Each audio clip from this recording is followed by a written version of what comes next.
20 minutes of what I considered to be pretty icy passenger seat silence later, Cam swung his pickup into the Wawa parking lot just outside Story Lake.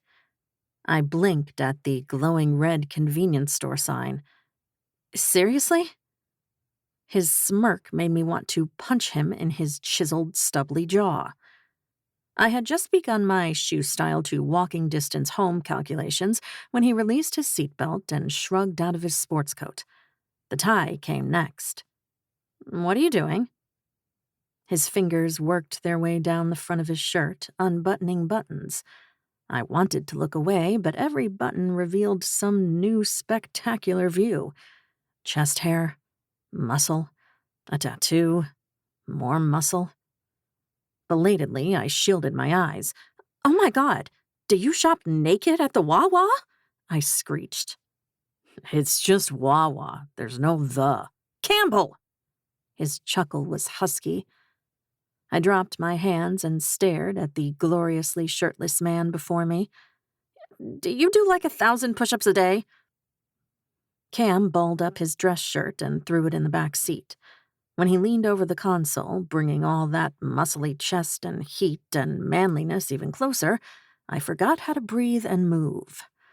Jim had always been lean. Long limbs, narrow shoulders, slim hips. The only place he'd put on weight was in the belly.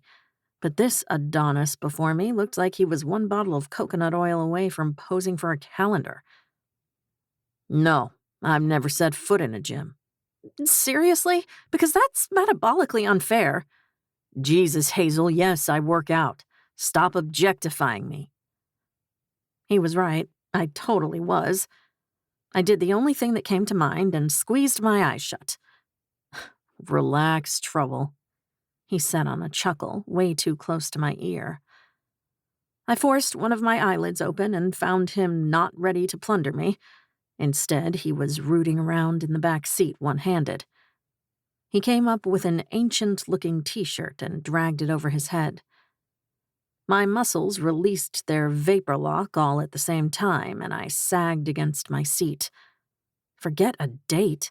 I needed to get laid before my body exploded just looking at a half-naked man. What would happen when I had to sit down and write the first sex scene? I might spontaneously combust at my desk. What just happened?" I asked weakly. This earned me an honest-to-God grin out of the man. "I go in there in a sports coat and tie, and in about 2 minutes and 37 seconds, everyone and their grandma is going to know we went out."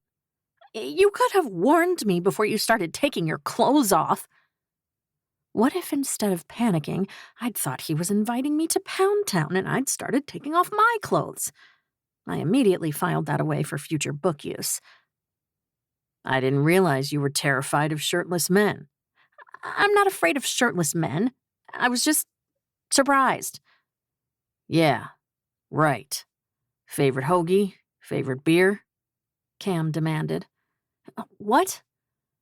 The man had me so far off center I was grateful gravity kept me from spinning off into the cosmos. "Hoagie and beer," he repeated. "What kind do you like?" "If by hoagie you mean sub, Italian, and Molson." "Stay here. You wouldn't make it a block in those shoes."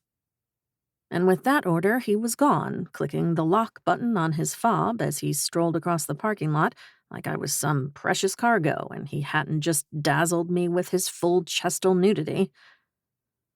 I pulled out my phone and opened my messages with Zoe. Me. Cam just took his shirt off without warning, and I panicked. Zoe responded immediately with a Schitt's Creek gif of David Rose saying, "I feel like that needs to be celebrated." Me. I turtled my head into my neck and closed my eyes. Zoe. "I need more information. And pictures." Me. I was too busy spontaneously combusting to document the moment. Zoe. "Fine, then I'll settle for an explicit play-by-play." Me. He took me on the worst date ever and acted like an absolute grump, all because he didn't want to go out in the first place. Zoe. "Coward." Me. I called him out and stormed out of the restaurant. Or tried. He caught me and apologized by saying, "I'm an ass." Zoe. Stating facts is not an apology. Me. Thank you. Anyway, he insisted on driving me home and manhandled me in a sexy way into his truck. Zoe. Well, as long as it was in a sexy way. Me. Then he said he owed me a real date and pulled into a gas station and took his shirt off. Zoe. I can only assume, since you're texting me, that you murdered him with the chain strap of your purse. Me. All my self-defense training went out the window thanks to his half-frontal nudity. Zoe. I mean, how great can a dude's torso be? Me. So great. Like, I cannot stress this enough. Extremely great. Zoe. Where is our shirtless eighth wonder of the world now? Me. He went into the Wawa after asking me what kind of hoagie I like. Zoe.